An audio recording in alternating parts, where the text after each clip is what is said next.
We're live. All right. All right, everybody, we'll go ahead and call the meeting to order. I think we're short one senator here, but he'll be here shortly. He's testifying down the hall here, so we've got four of us. We can get started. Mr. Secretary, you want to call the roll? Senator Craigo. Absent, excused. He'll be here later. Excused. Senator Love. Here. Senator McEwen. Here. Senator Pearson. Here. Chairman Ide. Here. We have a quorum. Okay.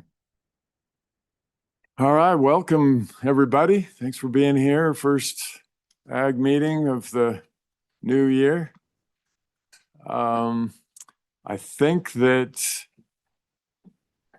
I see we've got Senator Boner up front here, and I'm not sure exactly what he's going to testify on, but I'll wait. We've got the omnibus water bill, so I want to make sure we have enough time to get through that. That's kind of the big lift here this morning.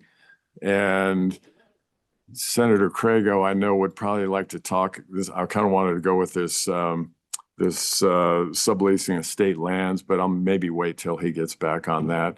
So is there any preference from the group here, senators, of which bill to start with? I think if What bill is Senator Boner? the subleasing of state lands. Oh. Yeah, not that he needs to be here for Is that, but the one this one he presented yesterday. Dr. Craigo? Which one? Yes, Senator Boner, which one are you? I'm here for the water bills. okay. Water bill. Well, let's just jump into that then right now. We'll go ahead. Let's start with SF 69, which is Waste and Stormwater Infrastructure Study. And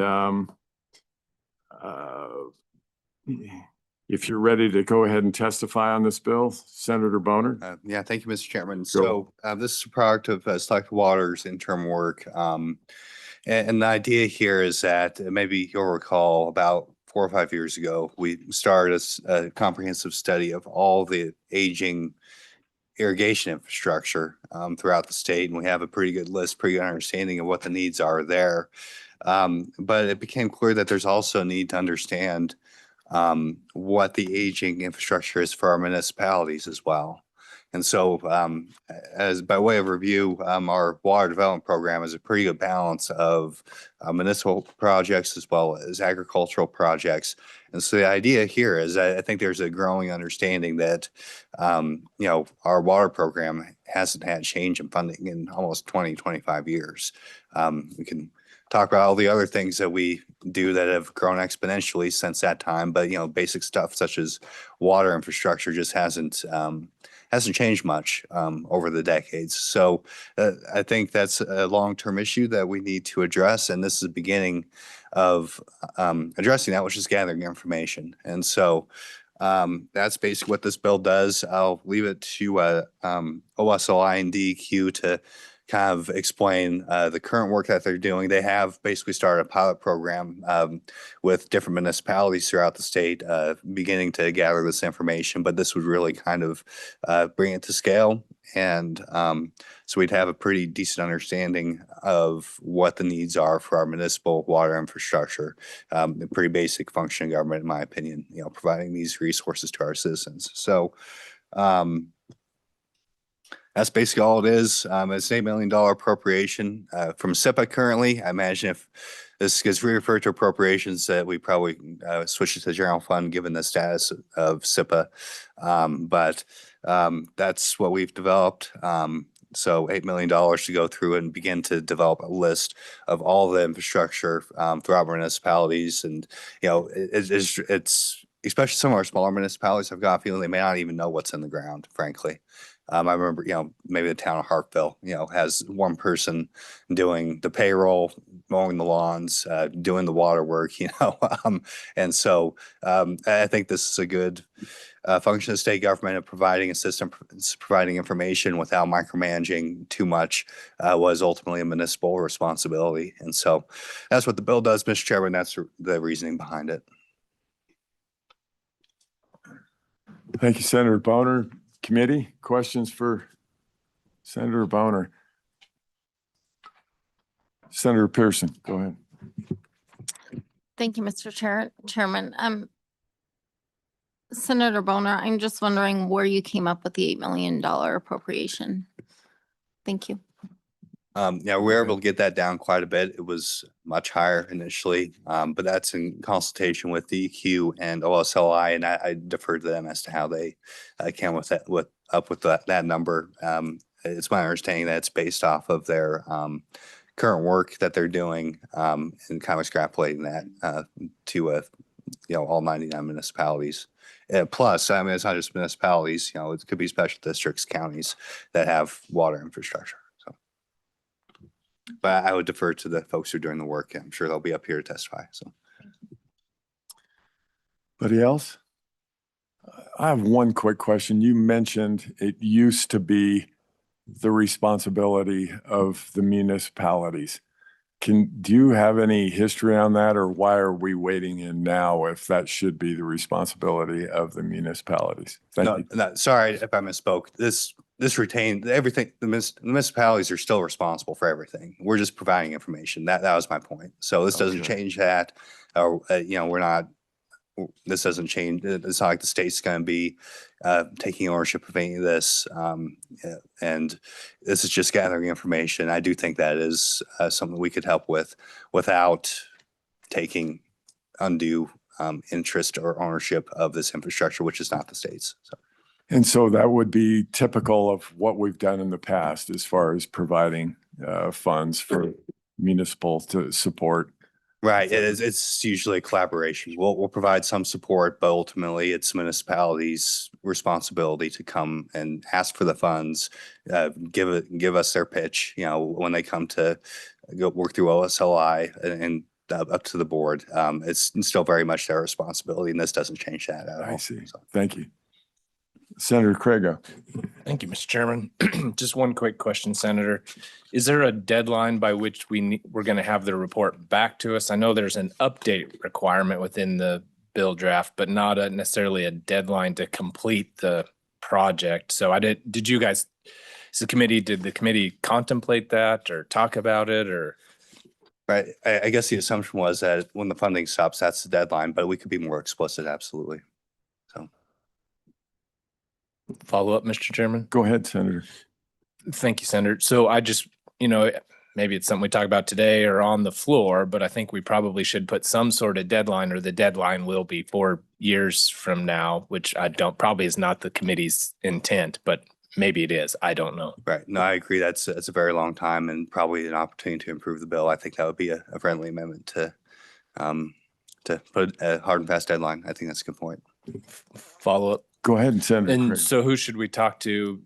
Municipalities, counties, et cetera? Okay, I think we're going to get some help from the crowd on what an appropriate deadline might be. So Yeah. Like I said, DEQ and OSLI would be the first folks I would ask about that. okay, thank you. And I imagine they'll be testifying here. Thank you. Anybody else? Okay, thank you, Senator Boner. Anybody else would like to testify on waste and stormwater infrastructure? Senate File 69.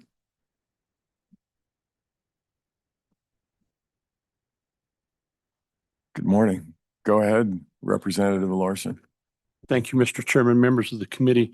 If I could go just a little bit more into the rationale behind this, is that currently, as we look across all of our municipal water, sewer water, and stormwater infrastructure, it's aging, and our municipalities, even though they have the primary responsibility for upgrading, repairing, and expanding that, do not have the capacity to generate the revenue that's required to keep up with it. In all our communities, they're really struggling with that. So the only mechanism they have right now is they come hat in hand for MRG funds, really, to get a grant that is a few million a year, when the estimate to upgrade to appropriate capacity is in excess of $1 billion. So then, should the state have a responsibility in here some way in helping the municipalities work through this process? I think municipalities and counties and even us would agree, yes. But what is that role? And so we can't determine what the policy should be if we don't understand the conditions of the infrastructure. So the DEQ and OSLI put into place a pilot program last year or year before and they were able to use the drinking water state revolving funds that allow them some of the administrative funds to look at infrastructure. So they went out and done a pilot project, Burns, Sheridan, a couple of, I think 6 towns, and they were able to map all the drinking water infrastructure down to the valves, that manage it, and determine what is aging, what is absolutely, what's critical, and what's okay. That's come back. We had the consultant come back to Select Water and provide us and show us how that all looked and the ability to make a determination based on communities. Very impressive. They have the capacity, meaning DEQ, to continue and do the entire state with those funds. The problem is in everybody's street where you have drinking water, you've also got your sewer buried. And the sewer's in the same condition as your drinking water. The Clean Water State Revolving Fund, we had the Drinking Water State Revolving Fund over here that we used funds to do the study. The Clean Water Drinking Water Funds will not allow us to use funds to determine the status of our sewer. Hence the $8 million request to fund that study. It doesn't make sense to go into a street and replace and upgrade drinking water if you've got sewer in the same place. It ought to be done at the same time. And how does that look? Based on estimates from the drinking water contract and the money expended is how they come up with the $8 million ask. Why we picked SIPA was last year when we didn't have a supplemental budget. We didn't spend any of the SIPA money. Plus we have the SIPA money that come in this year. The SIPA bill was killed. So the SIPA funds would be appropriate. Appropriations want to change that funding source, that's fine. Then they anticipate that it would take about 4 years to complete the entire process.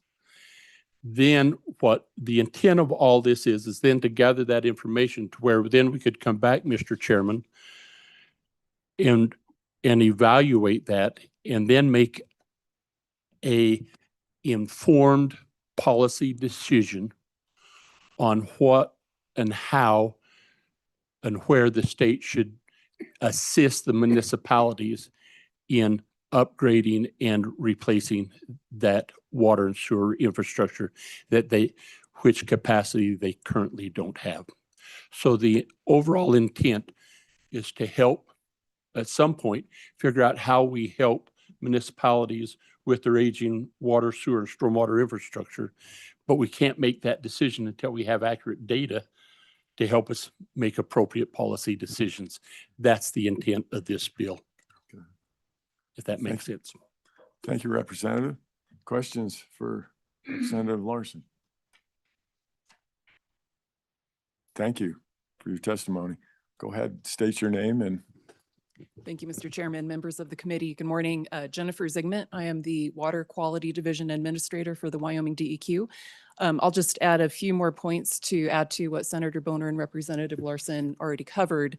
But I would reiterate the point that currently we don't have a comprehensive database of the water and wastewater infrastructure that we have in the state and what condition it's in. Particularly our small towns are challenged with accessing that information just due to limited resources, frequent turnover. And so one of the most important things that we can do to help Wyoming make sure it can deliver safe drinking water and effectively treat our sewage is to do this first step, which is develop this inventory and mapping effort for the water and wastewater infrastructure that we have in the state. The term we use in our world is called asset management planning.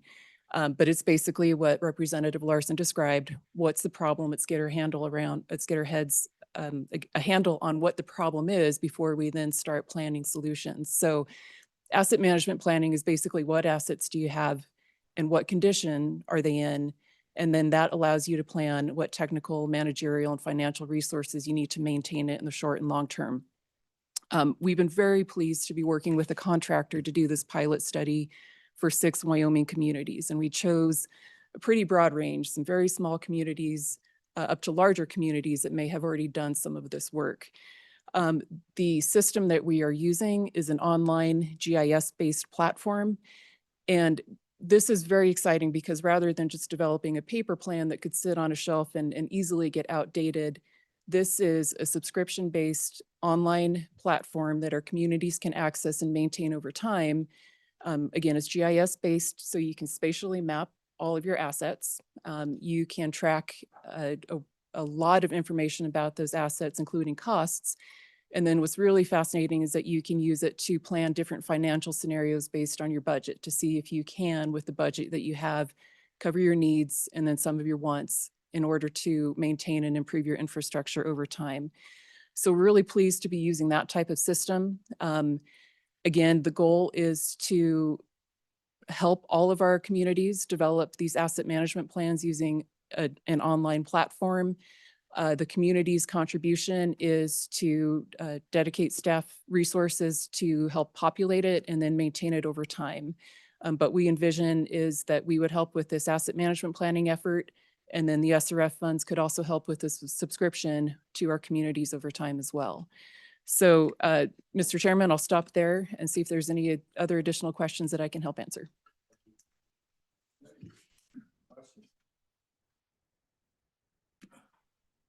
Senator Craigo? It's kind of zoned out over here, so sorry. Just a quick question. Do we have a date in mind that would work for, and maybe we have stages, I don't know. You could help us with that based on your other project that you're already doing, but do you have a date that we could put in here by when we should have something completed? Go ahead. Mr. Chairman, yes, to clarify that, we do think we can complete this effort in the 4-year period contemplated by the bill by 2030. We are underway, again, we are nearing completion of the pilot study that I talked about, and then we'll be moving into the statewide drinking water assessment. As Representative Larson said, it would be much more cost effective if we can mobilize one contractor to do that work for drinking water, wastewater, stormwater at the same time.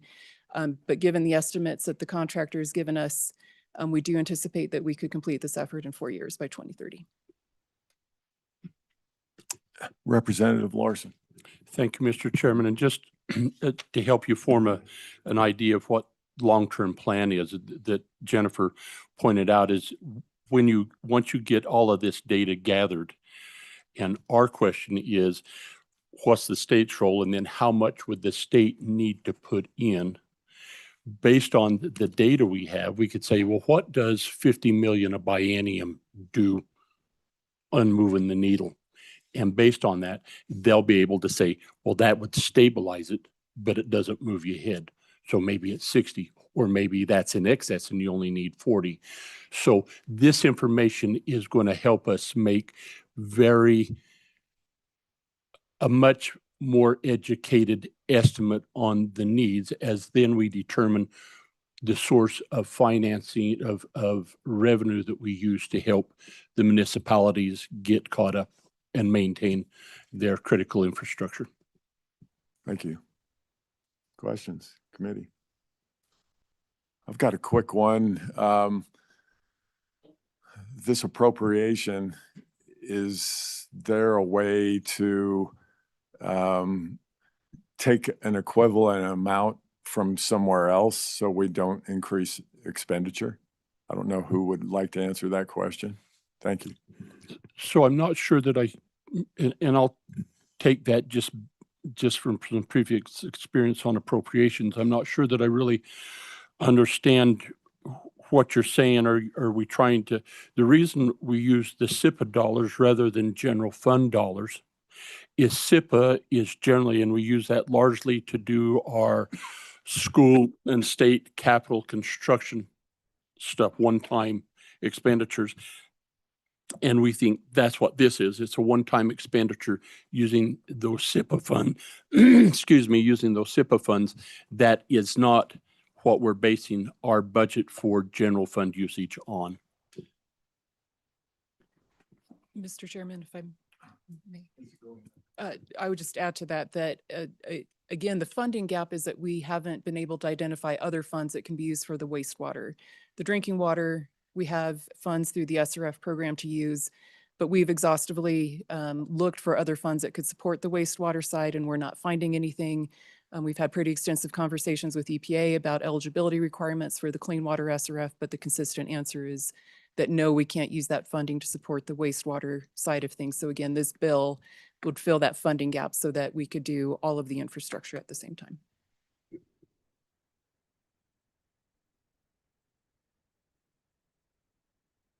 Go ahead, Senator Love. Mr. Chairman, through you.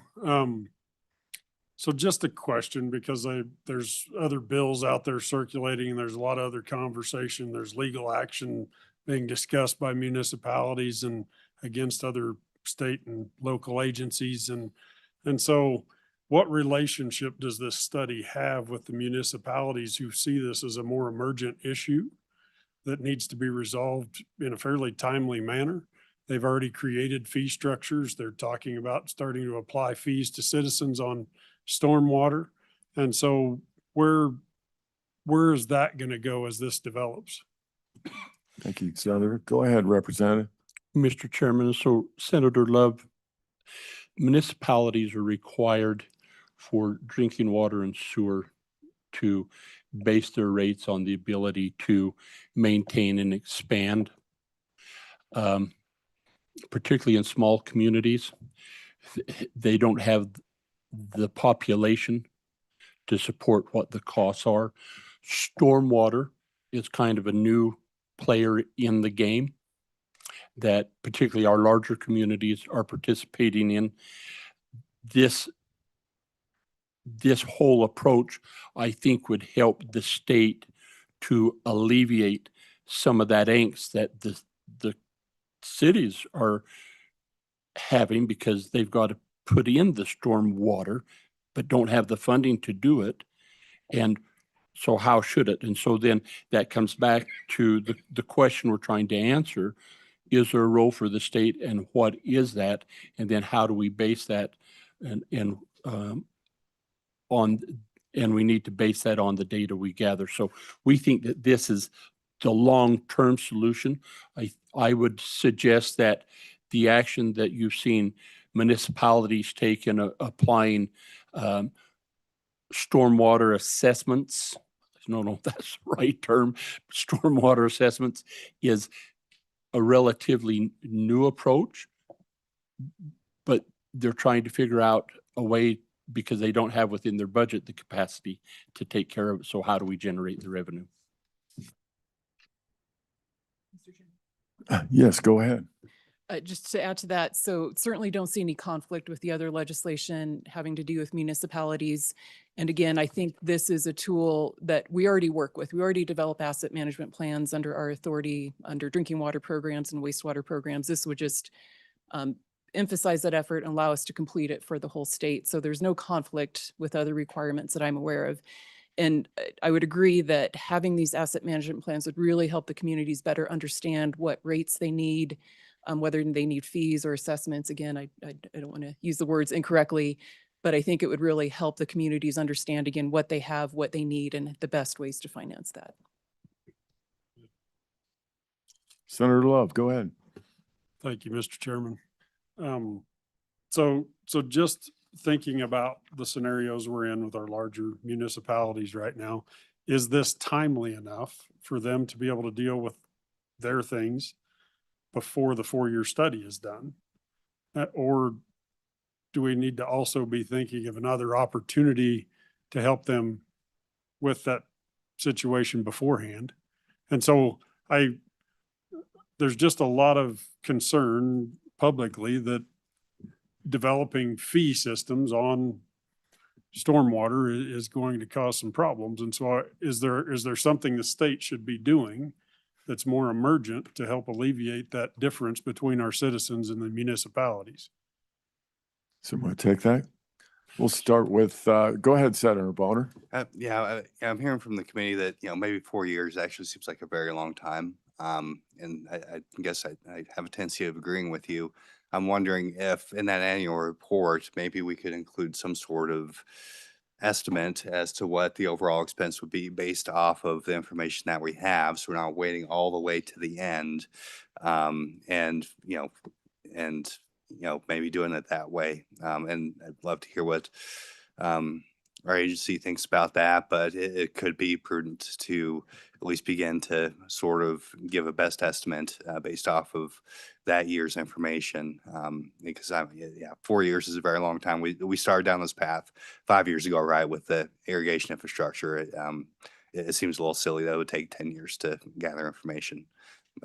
But then again, this is very detailed analysis and, high quality information. So I think 4 years, that is, that's what it's going to take, but maybe we shouldn't wait, the perfect's the enemy of the good, right? So maybe we could use some sort of estimate in the annual report to at least provide some indication of the overall cost of, what the issue or what the challenge is. Yeah, let me interject here real quick and I'll go to you, Senator, or Representative Larson. Do these, towns and counties, cities, are we overlapping? Are they doing any of their own studies already on their, sewer and water stuff right now? So I just don't want to spend money on something that they're already doing. If anybody has an answer to that, that would be great. Go ahead, Representative Larson. The answer to that is yes, on a limited basis, and it's largely within communities that have the resources, have been mapping that for a period of time and kind of have a handle on that and what their needs are. The importance of this study is to make sure that you've got collaborative, you're using the same data statewide and not trying to have to sort what the city of Lander's been doing versus in conjunction with the city of Buffalo. So it's one thing. And I think, Mr. Chairman, if I may, to Senator Love's point, is the 4 years is probably a very valid number to get this statewide, every municipality and water system statewide into place.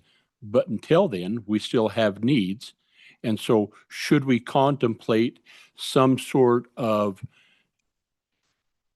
means to help the associations or to help the municipalities with this water and sewer infrastructure? It's a fair question. I don't think it fits in this bill, but it certainly is a question that the legislature could address by creating a bill that would then appropriate X amount to and dedicate it to stormwater, then that the SLIB or some other means could on an application basis address it.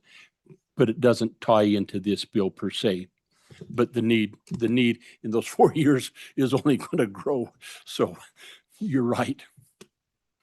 Follow up. Go ahead, Senator Love. Mr. Chairman, thank you. So just one more thought on that then, and I'm very new to the system, so I'm trying to think through what might help us. There are some communities that find this fairly urgent to deal with. Is there a way in this bill to prioritize those locations? We're going to cover all municipalities for sure, but I don't see any priority for urgency in these. And so is that a possibility?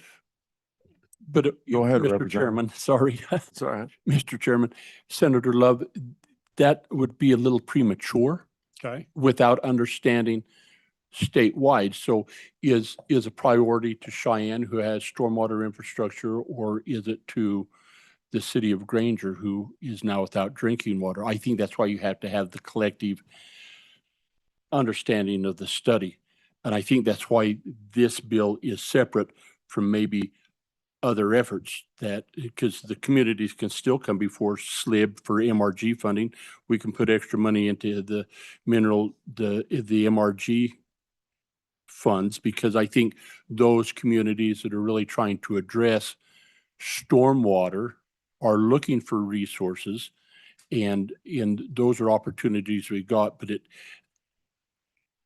you can do whatever you want with the bill, but it really is a conversation that is outside this bill. Yes, go ahead. I agree with that response. I will say that we will continue to stay in touch with the Wyoming Association of Municipalities as we do this study, whether it's drinking water or all of the infrastructure together. And I think that's a conversation we can have along the way. But I would agree that currently DEQ, Office of State Lands and Investments, can provide technical assistance on these kinds of questions. So there may be other ways that we can help communities who have more urgent questions or needs that we need to assist with right now. Okay, thank you, folks. Appreciate it. Anybody else want to testify? Ms. Harth, go ahead, Ms. Harsbath. Introduce yourself and let her go. Mr. Chairman, members of the committee, my name is Ashley Harpstreet. I represent Wyoming Association of Municipalities, all 99 cities and towns. And this is where 68% of our residents reside and 100% of our residents, tourists, and businesses go for services. I could talk water all day. This is our number one issue, number one priority. And I am absolutely here to support Senate File 69, which will direct a coordinated and collaborative statewide study of Wyoming stormwater and wastewater infrastructure. Stormwater and wastewater systems are core to public infrastructure. They provide public health, prevent flooding, safeguard drinking water, support economic development, and ensure regulatory compliance. Yet across Wyoming, these systems are aging, stained, and in many cases operating far beyond their intended lifespan. Most of the municipal water infrastructure was built 40 to 60 years ago, and communities are now facing escalating failures, emergency repairs, and rising compliance costs. Small towns and with limited rate bases are especially vulnerable. Without a clear statewide picture of system conditions, Wyoming cannot plan strategically, prioritize investments, or prevent costly failures. Wyoming is not alone in this pressure. National research shows that water, wastewater, and stormwater systems across the country are reaching the end of their life cycle. And with federal support now covering only a fraction of what it once did, and there's $3.9 trillion in need across the United States, rural states like ours face the highest per capita cost because systems must meet the same engineering and regulatory standards while serving way far fewer people. A statewide assessment is the only way to understand the true scale of our needs to position Wyoming for federal funding options. And we believe Senate File 69 gives Wyoming the structure and authority to gather this information in a consistent and statewide manner. It builds on existing DEQ work, requires participation from all local governments, and provides the resources needed to produce a credible, actionable plan. This is not a study for the sake of a study. It is the foundation for long-term, fiscally responsible infrastructure planning. I respectfully ask you for your support, and we'll stand for questions. Thank you. Questions, committee? Very good. Just real quick, real brief. You mentioned federal funds. Is that reliable in the future? Mr. With Chairman, our insolvent federal government? Thank you. Go ahead. Mr. Chairman, that's fair. I do think that they prioritize infrastructure as well, especially in this administration. Okay, thank you. Mr. Chairman, I also would like to note that we have done our own internal studies, but they also need the technical expertise and help to understand what they have. There's a lot of they don't know what they don't know, especially in our rural and small communities. Okay, very good. Thank you, Ashley. Yeah.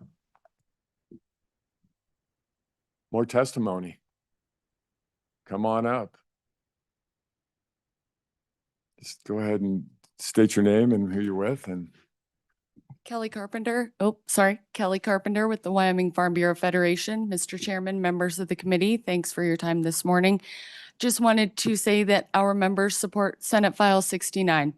Much like the previous speaker mentioned, over 10,000 of our members across the state prioritize water.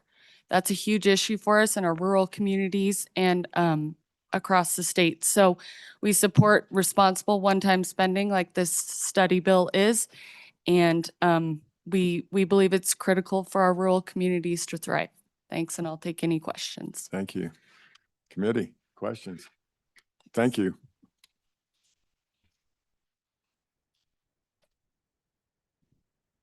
Good morning, Mr. Chairman, members of the committee. My name is Kelly Little. I'm with the Associated General Contractors of Wyoming.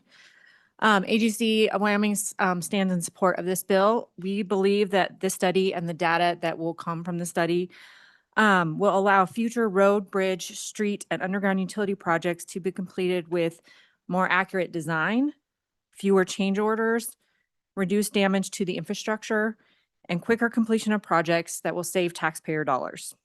We see this effort as a spend a penny, make a pound proposition for the public entities that will be completing these future construction projects. And with that, I would stand for questions. Thank you. Committee. Good. Thank you for your testimony. Any others to testify on Senate File 69? Guess we're good to go. Committee, what do you want to do? Move the bill.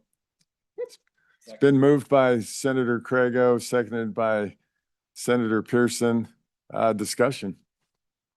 Any discussion? Guess we can proceed to vote.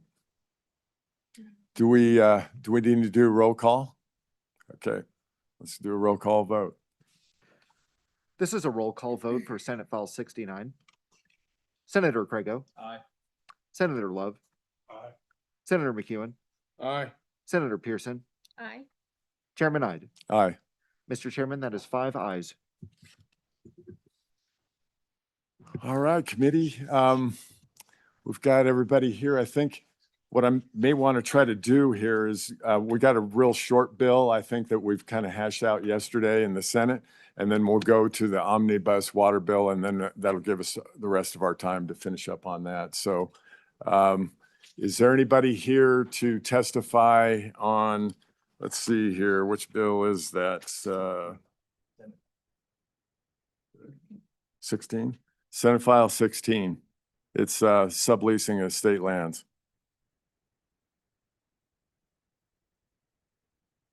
What do with that?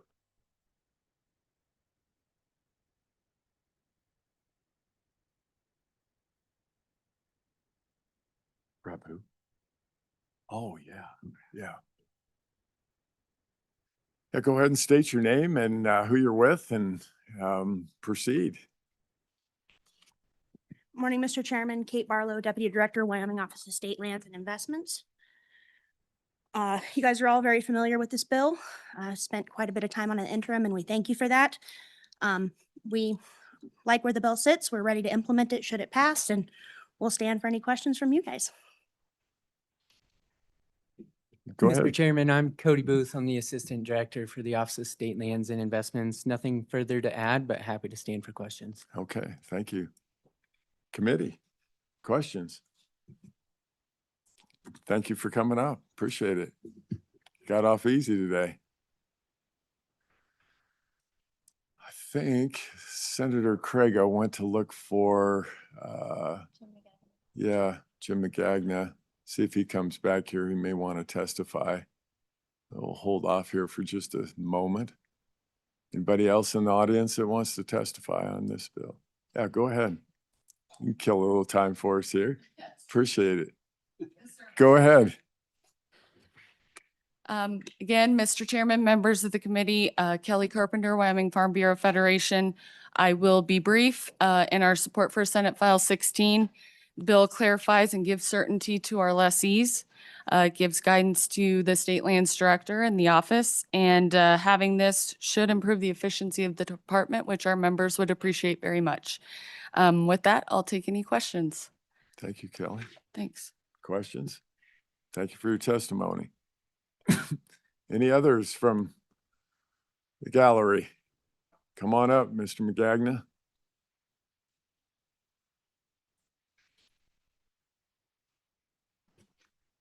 Thank you, Mr. Chairman. Jim McGaggan with the Wyoming Stockgrowers Association.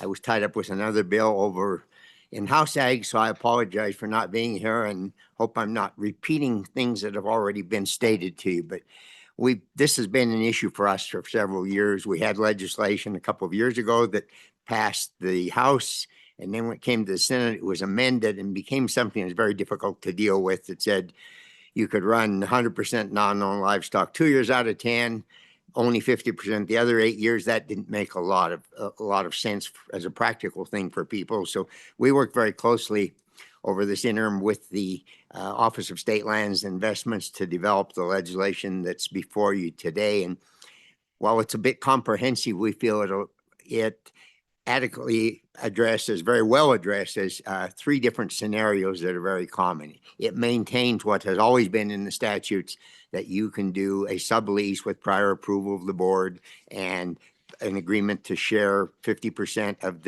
your net gain for having those non-owned livestock with the Office of State Lands. That remains in place. But the other 2 alternatives that are critical to meeting our needs are that you can opt in lieu of that to pay a flat per head fee. You don't have to have prior approval to run livestock you don't own, but you can pay a per head fee for having run those livestock. And as long as you report it and pay that fee, you don't have the complications that I've had numerous producers point out to me. Well, gee, I got paid $30 a head to run these cattle for the summer. Well, I provided vet services, I provided water, I provided fencing, I provided supplements. How do you figure out fairly? And plus the fact that the state land was only 1 parcel within my ranching operation, what the net earnings were off of having those livestock on the state land. It just becomes almost impossible and complex. So this provides an opportunity to avoid that by paying a flat per head fee. The third scenario that this addresses, which is not at all uncommon in Wyoming today and in other areas as well, is for tax purposes, for ranch succession purposes, ranchers will create 2 corporations, and they'll have one corporation own their livestock and the other corporation will own the land and be the lessee of the state trust lands and permit holder if there are federal lands involved. The way that the Office of State Lands was previously interpreting the existing law was that unless the stockholder ownership in those 2 corporations was exactly the same, it was deemed to be a sublease and you had to go through all that complex process. So a good example that I had right here in Laramie County, where a large family had multiple stockholders over generations that had evolved into the ranch and into the 2 corporations. But there was one stockholder who owned stock in the land holding company, but did not own stock in the company that owned the livestock. And the Office of State Lands was saying, well, that therefore constitutes a sublease and you have to go through all these complex processes. So I think we've addressed the scenarios that we feel can arise that complicate this for lessees of state trust lands, and also recognize the scenarios that exist around the state. You know, it's one thing if you have a parcel of state trust land that's adjacent to your private land. There are scenarios in Western Wyoming, for example, where state land is out in the middle of a BLM grazing allotment, and that may be an allotment that more than one grazing permittee is authorized to use, but one individual happens to hold the state trust lands. And under the existing law, the way it was being interpreted, even that would constitute a violation because they're not taking any steps to keep other people's livestock who are authorized in the allotment from getting onto that sometimes minute parcel of state land that's interspersed there. So we think this is a very positive step forward. Urge you to move the bill forward. And with that, Mr. Chairman, I'd be happy to entertain any questions. Thank you, sir. Questions from the committee? I think you're good to go. We've kind of Thank you. been through this a few times already through the You interim. have, and we I'll appreciate the let you patience go. you've had You working bet. through it. All right. Thank you, Mr. McGagnon. Anybody else? Okay, committee. Move the bill. It's been moved by Senator Pearson. Is there a second? Second by Senator Love. It's been moved and seconded. Discussion on the bill. Seeing none, question's been called. We'll proceed to vote. Go ahead, Clayton. This is a roll call vote for Senate File 16. Senator Craigo, Aye. Senator Love, Aye. Senator McEwen, Aye. Senator Pearson, Aye. Chairman Ide. Aye. Mr. Chairman, that is 5 ayes. Okay.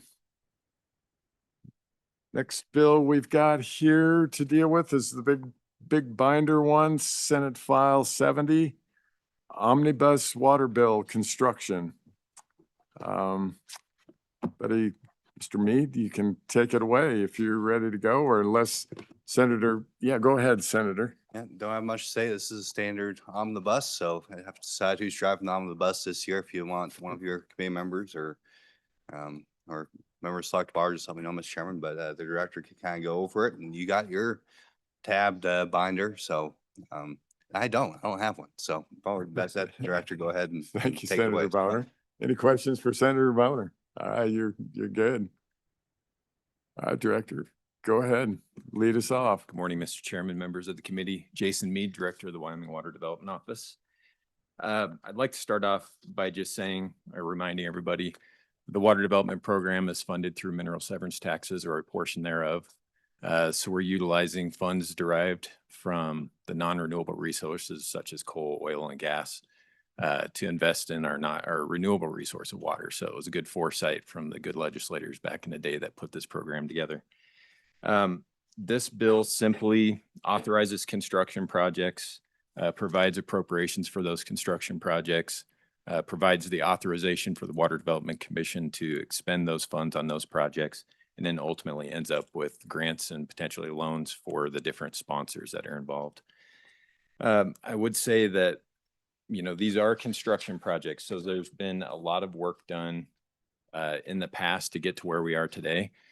You'll see here probably next week sometime, the omnibus water bill planning. So pretty much nearly all of these projects that you see here in front of you today have gone through a planning process through our program. We've also then, as of September 1 of every year, we receive construction applications. Those usually come out of our planning studies. We then vet those. We talk with the sponsors engineers, understand what might be eligible and not eligible portions of each project, put together recommendations. And then we take these recommendations and put them in front of our Water Development Commission at our November meeting. That's actually a joint meeting with the Select Water Committee, who ends up sponsoring this bill. We have at that November meeting, the sponsors in person in case there's questions for each of the individual projects, and we go through them pretty thoroughly. Then I would say that if they're approved at that meeting, which we're also considering the applications for the planning bill as well at that meeting, so we understand how they all work with the funding that's available through the program in a given year. Those projects get put into the construction bill. We then again vet those with the commission independently of the Select Water Committee. We did that back on January 20th and 21st, so it was looked at again.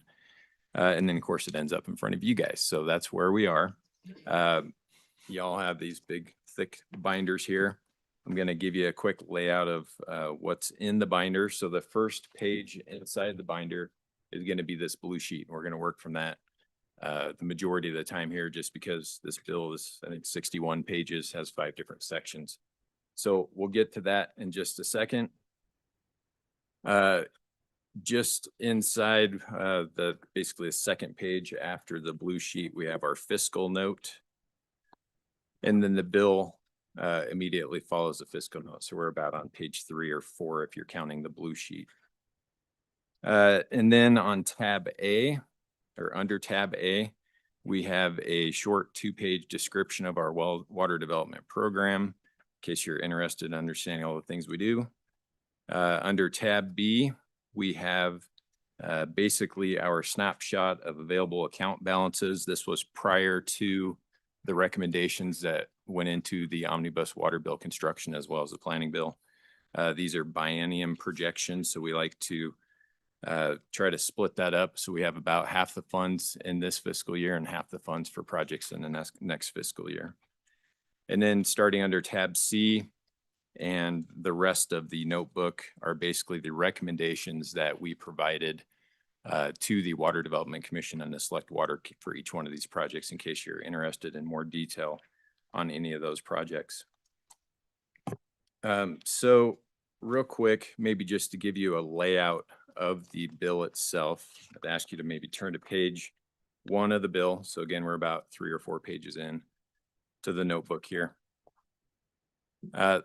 At the beginning, that's really an introduction of the bill. So we're again authorizing construction of designated water projects. We're describing the projects, we're specifying the terms and conditions of funding, providing grants, providing loans, providing appropriations, in some cases amending prior projects, transferring funds, and I'll get to that in a minute, and providing an effective date.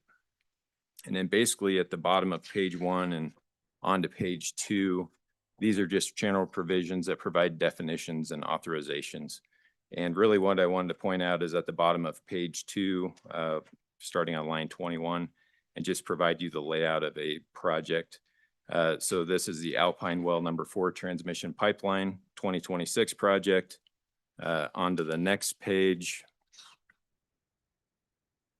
We then have who the sponsor is on line 1. So I'm on page 3, line 1, Town Alpine. On line 3, the project purpose is, in this case, municipal water supply. We also have agricultural projects. On line 5, it's a short description of the project. Then down to line 10, we're looking at the total project budget to complete this particular project, $420,000 in this case. Down on line 13 would be the grant amount that we would be providing for the project. And in this case, it's for the design, permit, procurement, project land procurement, construction, engineering, construction. And then that grant down on line 21 is provided as an appropriation. That's $210,000 or 50% thereof. And then moving on to page 4, on line 3, that appropriation has a reversion date. Typically, all of our construction projects have a 5-year time frame from when they start. And then any special conditions would be provided. In this case, it's on line 5 of page 4. So all of our new projects are laid out this way in case you want to look at them in detail. And then we have amendments to some projects, and those are just your typical strike and add to previous legislation. So with that, I would direct your attention to the blue sheet again, and we'll run through this. I want to be respectful of your time, so leave time for questions and answers if you have any. So the way this blue sheet's laid out, the first column is the tab that particular project recommendation is located under. So the first one is Alpine Well. If you turn to tab C, you'd find that recommendation. And then the bill page, the second column would be where that particular project starts within the bill. Of course, column 3 is the actual project name. This first section of the sheet here is for our account 1 new development projects. Then the fourth column is the location, what county is that located in. Then we have our 3 water development accounts. Account 1 is new development. Account 2 is rehabilitation, which are projects that are 15 years and older, and the rehab of those projects. And then account 3 is our dam and reservoir account. So we provide which account the funding is coming out of for each individual project. Then you get over to the column that's labeled terms. So that would say if it's a grant, if there's a grant and loan, et cetera. The description again is just a short description of what the project is. And then in the notes, which is the last column, gives just a little bit more information. So if there's a loan, it would provide the term of the loan and so on. So this first section of projects here, I'll refer to the tabs C through H. Again, that's our account 1 new development projects. We have 3 pretty typical projects in the Alpine Well, the LaGrange Well, Gillette Red Hills. And then we have our cloud seeding program. And again, this is our ground-based program. So we're just concentrating on the Wind River, Sierra Madre mountain ranges, which would then provide some flows into the Colorado River Basin. And similar to last year, if you recall, this is really just authorization to complete the program. And any funding to complete the program would not be state funding. It would come from others in the Colorado River Basin. We have one project that is somewhat unique. That is it's under tab G. This is the Little Snake River Battle Lake Modification Forest Management Demonstration Project. This is where the Little Snake River Conservation District and the Conservancy District over there west of encampment, east of Bags, purchased some property up near the Continental Divide that includes Battle Lake. And they asked for funding to basically install forest treatments in the name of trying to increase water yield on that particular piece of property. It's about 550 acres. And they're looking to do those treatments on that land plus another 500 acres that surround private lands that surround that particular piece of land. This again is unique for our program. The Water Development Commission and Select Water Committee chose to fund this. And we'll see how that goes forward here in a few minutes. Or I could just jump to it right now. At the bottom of the blue sheet here, we have it says bill page 60. There's no tab. There's the Forest Management Water Research Program Study. This was an amendment brought to the Select Water Committee by Senator Hicks, who's also part of the Conservation District over there at the January 21st meeting.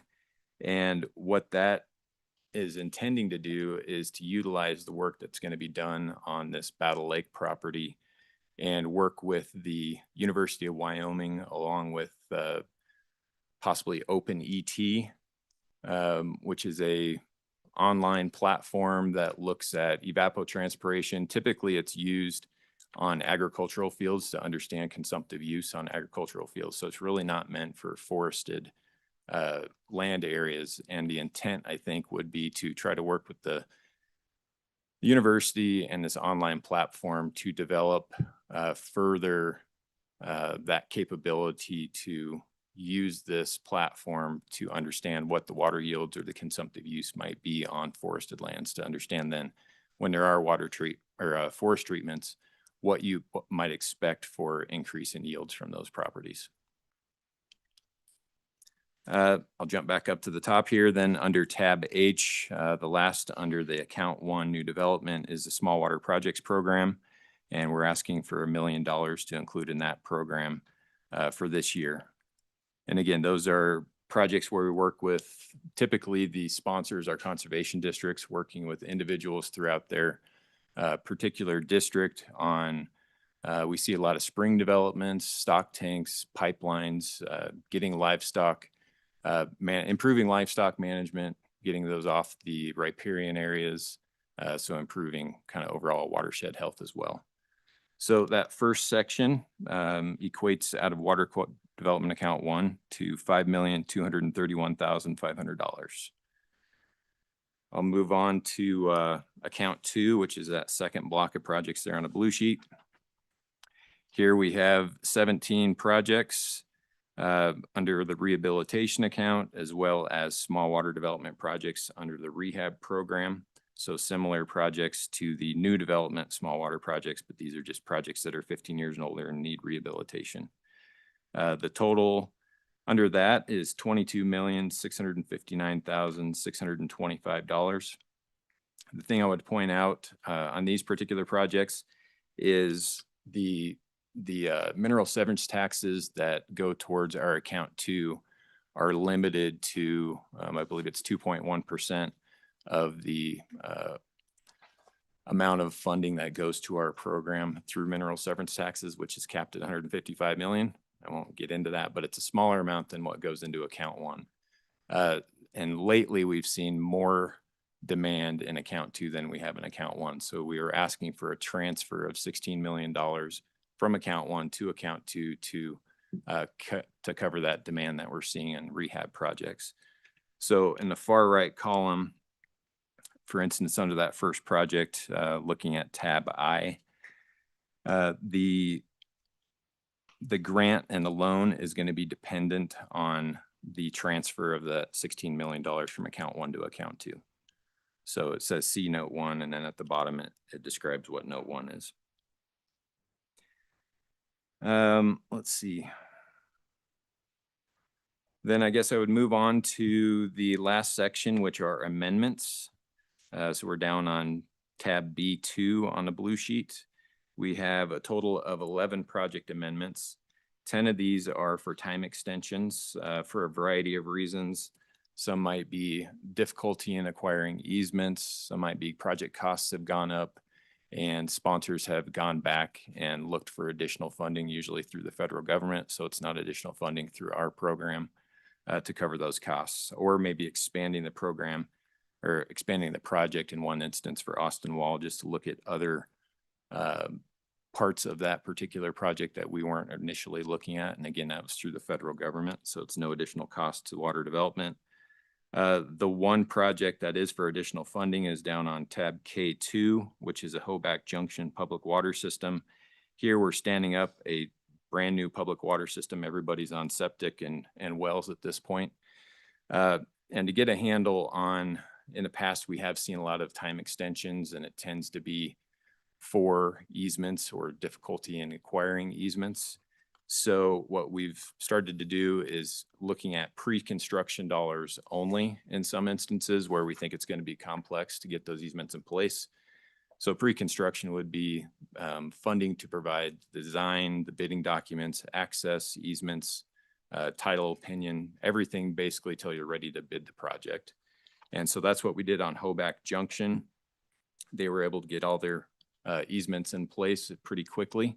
And so now they're back to ask for the construction dollars to complete that project. So that's would be something normal that you're going to see in the future, where we phase these into from pre-construction into construction, just so we're not tying dollars up on these projects that might take a while to get easements in place, and that funding could be used for another construction project that's right in front of us.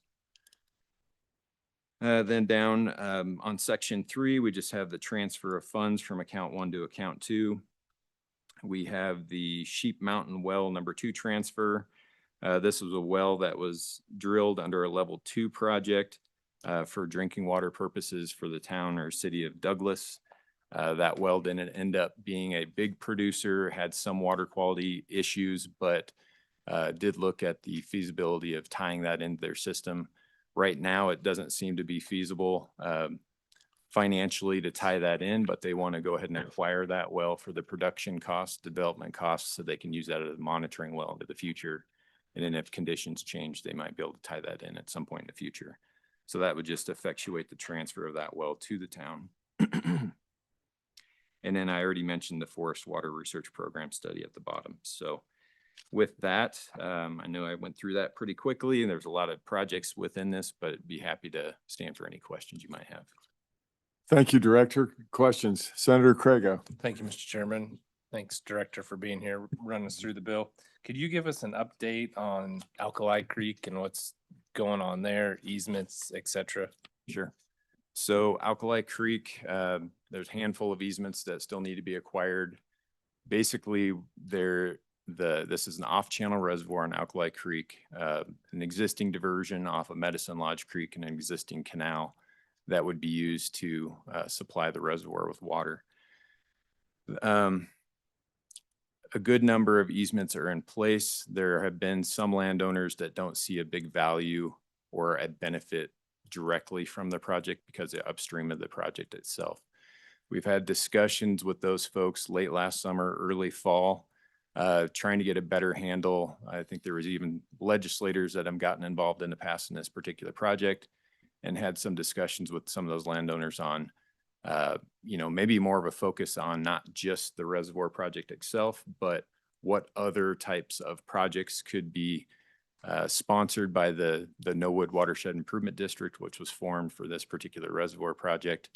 And there's water quality issues over in that neck of the woods. Are there projects kind of more on an integrated watershed approach that could benefit not only the reservoir, but also water quality in the streams? So looking at potential for some center pivots, some diversions that are push-up dams that could be more of a Rosgan type stair step, more fish-friendly type structure, less operation and maintenance involved, projects like that. So those landowners over there were interested in talking to us about those projects. We sat down individually with each one of them, either in person or over the phone, realizing there's going to be some need for skin in the game from those landowners as well. So Right now, we're going through, so they all basically responded and said, yes, we are willing to sign easements if we can get those option agreements in place and the details can be worked out. So right now, we're working through, say for Senate pivots and understanding what the EQIP program for NRCS is, a federal program that typically would sponsor or fund something like that. When do those notice of funding announcements open up? What's the time frame on when you understand if you're going to be awarded funding, the stipulations associated with those? We're looking at that for, again, center pivots. We're looking at it for the reservoir itself to see if we can actually get some additional funding through the federal programs, such as through the Bureau of Reclamation and possibly NRCS on that project. So working on a number of fronts there, and really just trying to understand what project or funding partnerships we can develop to ease the pressure on the state of Wyoming, not only on the reservoir project itself, but also on these, what I'll call mitigation projects for some of these landowners that are going to be impacted with the modification of that Anita ditch. So once we have that in place, we'll be able to go back to kind of the negotiating table, I will say, to understand, what the state can possibly put forth for funding, what the federal programs that we anticipate might have these projects would be eligible under. And then if those funds don't come through the federal program, what amount of money we might have to basically include into the reservoir projects to handle those as well. And what the I guess, skin in the game might be for the landowners, and what the funding would come from either the state or the feds. Go ahead. So, sorry, Oh, I'm no, getting you're kind of good. You're long-winded good. on that. Go ahead but- and go ahead and finish. So that's going to take a little bit of time, developing some of those option agreements so we can get them back in front of the landowners. And with the intent being, we're asking for a 1-year extension on the construction funds for the project that have been appropriated so far in an amount of $59 million.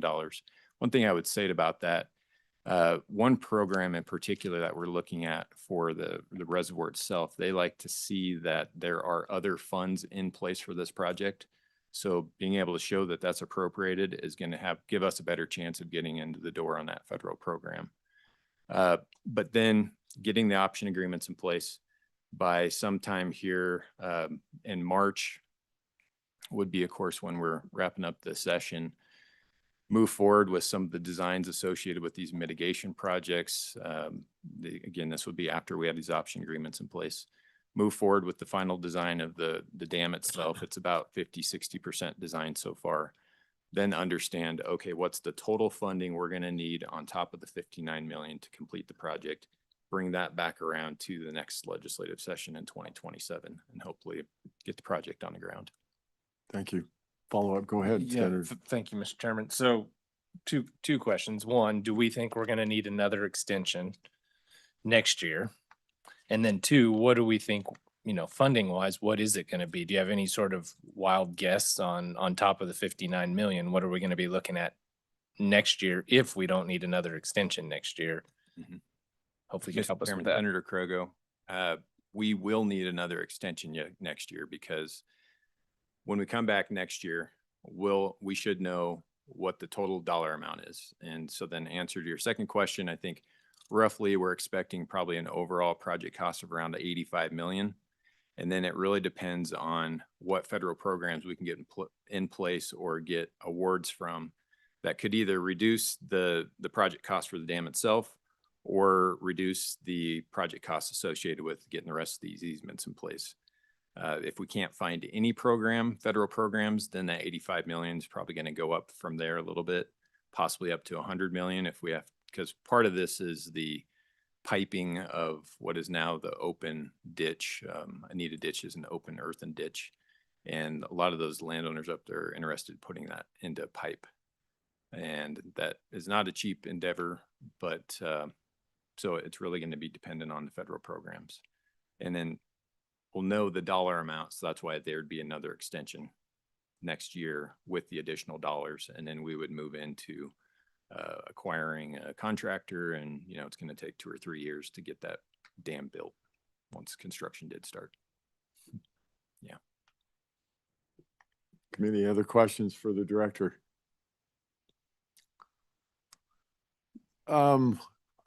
Just one more quick one, brief one. Always hear about these federal funds. Can you just real quick tell me how do those get applied for and what, do they come from the U.S. Department of Ag, or how's that funneled into the state when you make that application? Sure. So, Mr. Chairman, we've tried to make a more concerted effort over the last several years of when we go through master plans, which you'll see when the omnibus water bill planning comes around to your guys' desk. We have quite a few master plans, whether it be for a municipality or irrigation districts on the agricultural side. I'll talk about mainly the agricultural side. As part of those, we really try to identify, the bottlenecks, prioritization of what needs to be taken care of first to modernize their infrastructure and keep it in good shape for either future population growth or continued irrigation. Each one of those individual projects, we're trying to then identify and match up with a potential federal program that project might be eligible under. And then taking that a step further, providing enough information for that sponsor then to fill out an application for that program. On the agricultural side, we tend to get into Water Smart, which is a Bureau of Reclamation program. And then also NRCS EQIP dollars are a big matching program that the sponsors utilize a lot. On the municipal side, it tends to be Drinking Water State Revolving Fund. Any loan requests we get on the municipal side, we instantly send to Drinking Water State Revolving Fund so we can keep our funding freed up for grants and then, instantly matching them by 50%. So I'd say those are the biggest two. We were awarded a regional conservation project program award through the NRCS a few years ago over in the Colorado River Basin of Wyoming. So we're utilizing that for conservation efficiency type projects in that. And then actually trying to open that up a little bit and working with the Wyoming Association of Conservation Districts, other localized conservation districts, potentially in the North Platte River Basin here in Wyoming, and the individual districts like Goshen, Wheatland, Cade, Casper Alcova Irrigation District, seeing if there's interest in applying for an additional RCPP, that's the Regional Conservation Partnership Program, in that particular part of the state. So again, getting more federal program dollars so we can make our state dollars go as far as we can, because we have limited funding and a lot of demand. Thank you. Yep. Committee. Anything else for Mr. Mead? I need to hit on just one more here. I don't want to belabor this, but the cloud seeding part of this, you and I kind of had a sidebar on that, and we did kill the funding effectively for it last session. And, but we still allowed the other basin, Colorado River Basin users to fund cloud seeding in Wyoming, and it's limited to just ground-based, the way I understand it, and it's a $850 million or $850,000 appropriation, give or take, and that is needs to be recouped 100% from those outside users or outside performers, I guess, that want to do that cloud seeding. Just personally, this is a personal thing. I still don't prefer to do cloud seeding just for a lot of the unknowns. And I think that it's maybe throwing good money after bad because there's really no good measurable results. I think that they have some minor ones up in the Sierra Madres or something like that. I'm not sure exactly. I would like to get rid of even doing the cloud seeding in Wyoming. Just a comment on that from you. What do you think? Mr. Chairman, I think it's an important tool for the state engineer and with negotiations with the other basin states in the Colorado River Basin for sure. I've heard them use the term or the saying, rising tide floats all boats. So, it's we're trying to add more precipitation when there are seedable precipitation events. And we've got good proof that it works through radar and actually seeing the patterns associated with the plane. And the more in-depth study was done on aerial.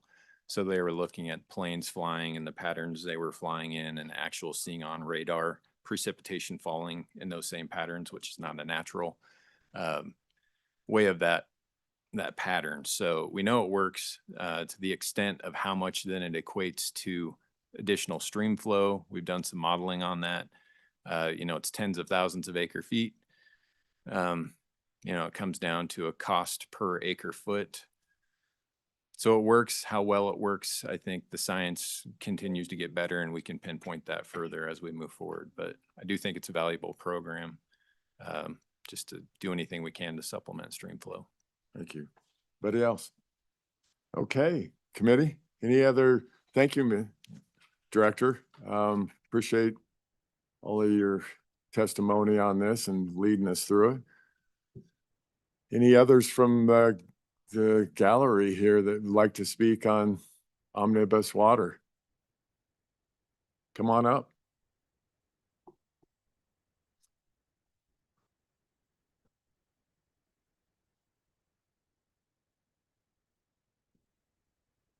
Good morning, Mr. Chairman, members of the committee. My name is Holly Kennedy, and I'm sitting here today to represent the 34 conservation districts across the state of Wyoming. As many of you heard the director mention, conservation districts work on quite a few of the projects that are funded through this bill. On some really important projects, they work with private landowners to install systems such as water line systems, solar tanks, things like that, that really help conserve those natural resources and take off pressure points. So just wanted to speak in support of this bill. It does a lot of great things for a lot of communities across our state. And I did want to mention briefly about, you brought up the cloud seeding portion of the bill. We do think it's important to keep that language in there that allows for cloud seeding. My understanding is it doesn't specifically provide funding, just gives the allowance.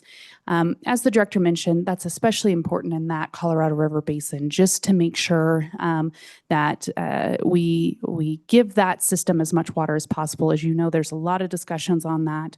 There's a lot of pressure over there right now, and we need to be doing everything we can to protect those landowners over there, including if there's any way to help supplement water.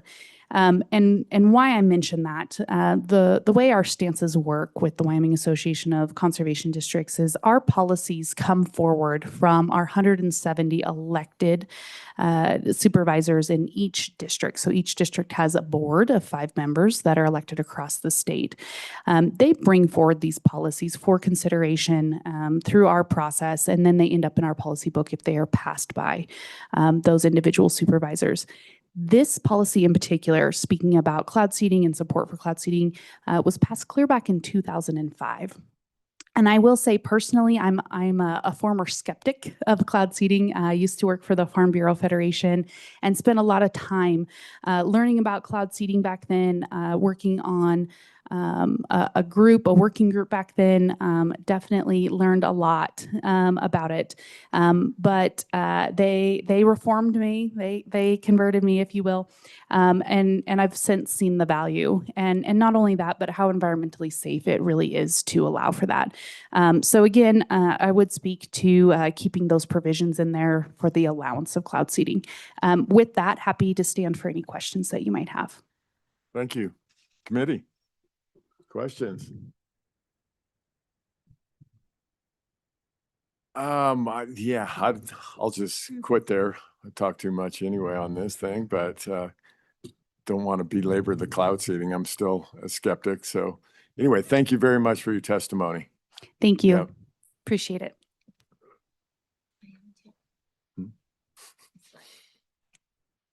Committee. Do you have a question for her? Senator I Love? was just going to add to the conversation on cloud seeding. Yeah, go ahead, Senator Love.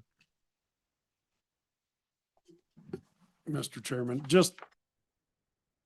so cloud seeding, there's a lot of misconceptions about it. And the science of it is that it takes an already saturated cloud in the atmosphere to even think or consider cloud seeding. And so it's already intended to rain or snow. And then we just use naturally occurring products to cool the cloud to create the snow or rain event. And so it's not the big chemical intrusion that we worry about.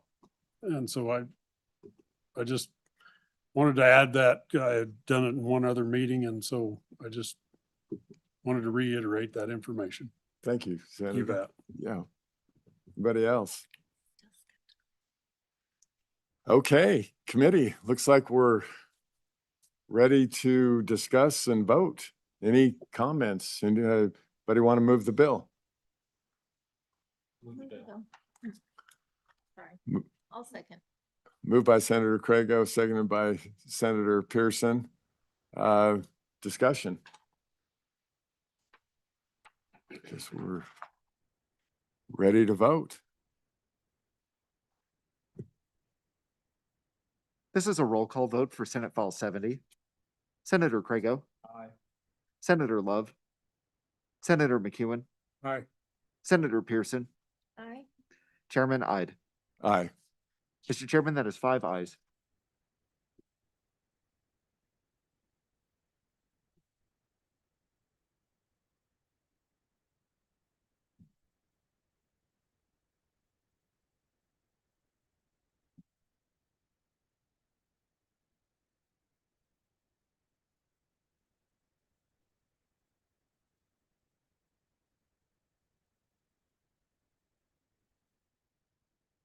Let me ask the Senator Crago.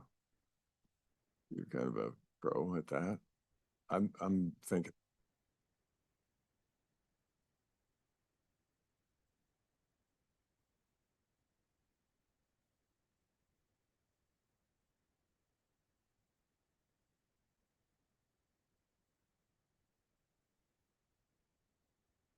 Yeah, I guess we're done voting. Thank you, everybody. Thanks everybody that testified today. And we'll adjourn the meeting. Thank you.